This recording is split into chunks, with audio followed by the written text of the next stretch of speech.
Welcome for video number 1 in this playlist series of the Raw Vegan Common Struggles, which I will link in the description box below, the link for this playlist series if you wish to watch all of these, as well as the link for the Raw Vegan Bundle. The Raw Vegan Bundle is back. It is only here once a year, and all kinds of people, I think we have 35 or over 35 people in this one who have contributed from all around the world, different products that have not been in any other bundle before. So if you've purchased bundles in the past, this one's completely different, all new stuff. I've got my brand new Raw Vegan Kitchen Essentials course, basically kind of leading you through our kitchen and what we like to use on a daily, weekly, and monthly basis, as well as Lissa has her brand new book, Hand Salads, in this bundle. She's been working really hard on this book for over a year. This is a really amazing book. She also has a collaboration book that she did with Chef AJ called Make It Raw 2. So all kinds of really amazing things within this bundle. Be sure to check it out. Just click the link down below. $1,700 worth of items for $50. You cannot go wrong. So be sure to check that out. All right, so let's get into this video.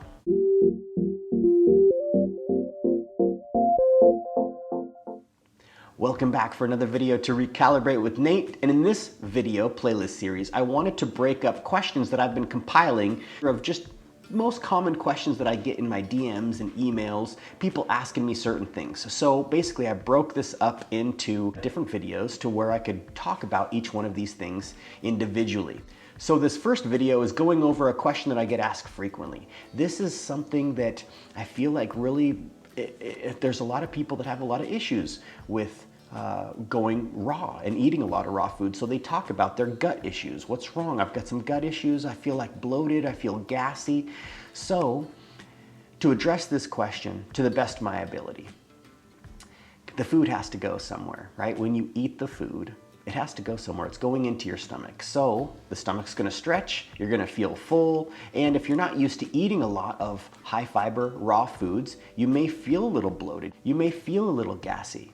And the reason being is we have what is called the microbiome. Now these studies of the microbiome are fairly new, probably like really, I feel like mainstream in a lot of ways is really the last 10 years.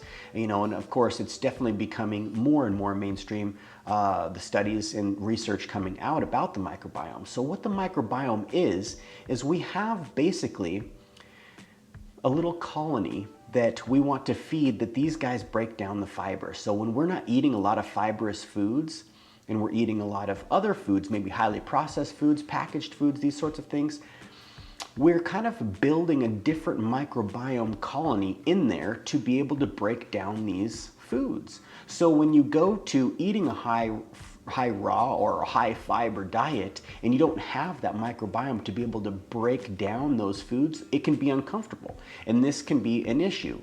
So the best thing, in my personal opinion, would be to get a gut test first and foremost. Now you can get a gut test. I will link them below. It's Ombre Labs. Now there's a couple other companies out there doing some gut microbiome tests, and what it is basically you send in a stool sample and they test how many bacteria, and they kind of can tell which bacteria are what in there. So it is really important, I feel like, in a lot of ways, to start off with a gut test. Just see where you're at, and you can see how you need to build, because they will recommend certain foods to start to eat more of to grow certain bacteria, as well as they will recommend foods to kind of maybe not eat as much of, right? So it's a really good way to start out, and that's, in a lot of ways, I really wish that I would have been able to take a gut test before I went raw, and it's been a little over 6 years for me. But what's really interesting is watching the gut microbiome develop over time from eating more variety and starting slow. So that's the biggest thing. That's something that, you know, I really strive to try to tell people is, hey, you know, if you're not used to eating a lot of these foods, just start off with just a little bit at a time, right? Maybe a tablespoon or two, adding, say if you can't really digest comfortably broccoli or even cucumbers, just add a couple coins of cucumber, a little bit of cucumber, or a couple tablespoons of broccoli, or maybe even just 1 tablespoon of broccoli to your meal, and just continue building by adding more of these foods that maybe irritate you or that you're not necessarily used to. And now, of course, doing these kinds of things can cause a little uncomfort, but it's really it's kind of like going to the gym, right? Like when you go to the gym and you work out, you get a good workout in, or maybe you do an activity that you're not really used to doing, you're sore. Now, in a way, you think, okay, I'm sore because I did this activity, but this activity was actually a healthy activity for me. Maybe it's cycling or paddling, or like you're working out, right? Well, the thing would be not to be scared of doing that kind of activity anymore and avoid it all around, right? And just to start to incorporate more of that into your day-to-day life. So the more that you incorporate these sorts of foods into your day-to-day life, the more you're going to build that gut microbiome, the less gut issues that you could potentially come across, because you have the strong microbiome to be able to handle this amount of fiber that you're feeding yourself, because a raw vegan diet is loaded with fiber. And a lot of individuals who come to a raw vegan diet, maybe if they're not used to eating a lot of raw foods, it is a huge change. So that's the real big ticket, is don't be scared to be a little sore, be a little uncomfortable, but just start slow, add more over time. And you know, it takes years to build anything that is really worth anything, right? Like to build the body, it's gonna take years. To build your microbiome, it's gonna take years. And of course it does, it's interesting when you take the test and you can see how much more diversity you start to develop by incorporating more of these raw foods. So that definitely can help you in a lot of ways. Another tip that I have would be to chew better.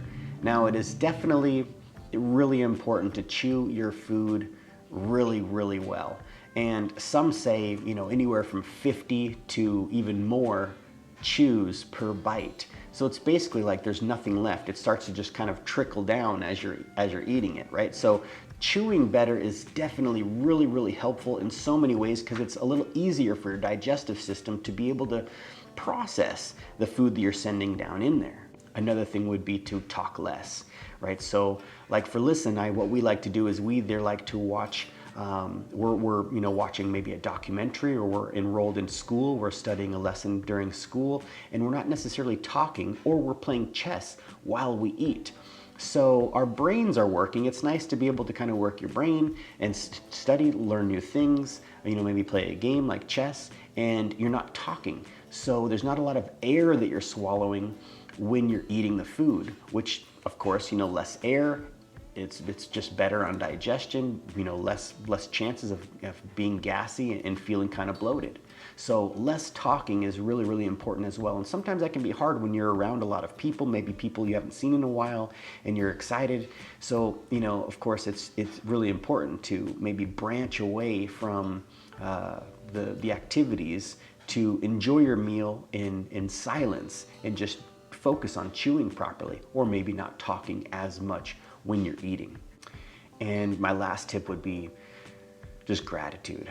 Of course, you know, be thankful for being able to have the foods that you have in front of you to eat. Maybe do a little silent meditation before you eat, kind of lower your stress levels, because stress, of course, can cause different digestive upset and different problems with all sorts of things in our life. So, you know, practicing gratitude, being grateful for all these different things you have within your life, and slowing down for your meal, chewing properly, right? These sorts of things will definitely help you with your gut issues and the gas and the bloating. Another thing that's really helped in a lot of ways, Liz and I have both noticed, is using a vacuum blending process, right? So in my course, the Raw Vegan Kitchen Essentials course, I go over the vacuum blender attachment that we put onto our Vitamix, which basically sucks all the air out of the Vitamix before you blend, and it makes it so much nicer on your sauces and your soups and smoothies. You're not blending air into it. So we've noticed a pretty big dip in our own gas level, right? Because gas is natural, and you know, feeling kind of bloated is really, a lot of times the bloated feeling can be from the water, and when you're eating a lot of raw foods, it's full of water, so you're filling up on a lot of water, and that can add to that feeling of feeling kind of bloated. But these would be just a couple of the little tips that I have for you, you know, so hopefully those help, right? You know, first and foremost, start slow, add little bits at a time, right? Get a gut test. A gut test, if you can manage to spring for a gut test, I believe that it might be around $150 or something, but it's really nice to be able to maybe do one test a year and kind of see where you're at, just to see. It's just really nice to know like what you need to work on, what other foods you should start to add in, and you might realize like, wow, I don't eat a lot of those foods. I should start eating more of those foods. And that's going to build that microbiome, which is going to help with digestion. It's going to help with your gas and your bloating. One tip I didn't mention was sleep. Of course, sleep is so huge, so make sure you're getting a good enough sleep and keep that stress level low, less talking while you're eating, and just practice that gratitude that you are able to enjoy these sorts of foods that are in front of you. And if you're looking for recipes, maybe you don't really know what to make, you don't know how to put certain recipes together, be sure to check out the Raw Vegan Bundle. The Raw Vegan Bundle is incredible. It is definitely full of all kinds of good stuff. You're going to be able to pull some really good value from this course. It's $50 for over $1,700 worth of stuff. You can't go wrong. So be sure to check that out. The link's down below, and we will see you on the next one. Love you.